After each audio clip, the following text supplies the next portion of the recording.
l'état de santé de la reine Elisabeth II semble plus que jamais préoccupant. Depuis la mort de son mari le prince Philippe, la souveraine de 96 ans connaît de nombreux pépins de santé. Et même lors de son jubilé de platine, la reine s'est vue contrainte d'annuler sa présence à plusieurs événements. Ce mercredi 7 septembre, CIST une nouvelle réunion en visio qui a dû être annulée à la dernière minute. Et alors que tous ses enfants se réunissent à son chevet, voilà que Meghan Markle et Harry arrivent eux aussi à Balmoral.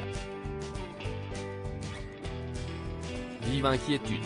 Un porte-parole du Sussex confirme que le prince Harry et Meghan, la duchesse de Sussex se rendront en Écosse, écrit Omi de Scobie sur Twitter, ce jeudi 8 septembre.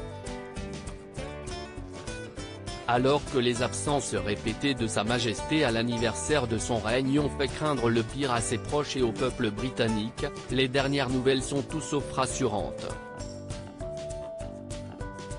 Les médecins sont préoccupés par son état de santé et ont recommandé qu'elle soit placée sous surveillance médicale dans son château de Balmoral en Écosse, a indiqué le palais de Buckingham ce jeudi.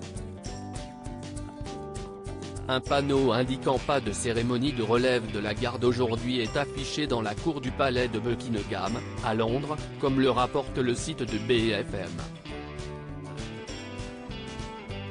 Et la venue du couple Sussex, actuellement en Europe, n'est pas sans ajouter de l'inquiétude, tant le moment semble grave.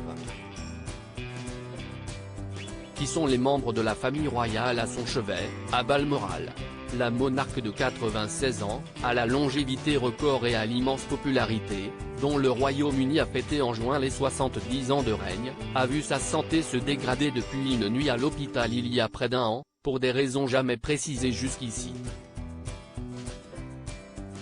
Elle n'apparaissait plus que rarement en public, ses services évoquant des problèmes de mobilité épisodiques, et déléguaient de plus en plus de fonctions à ses héritiers directs, Charles et William.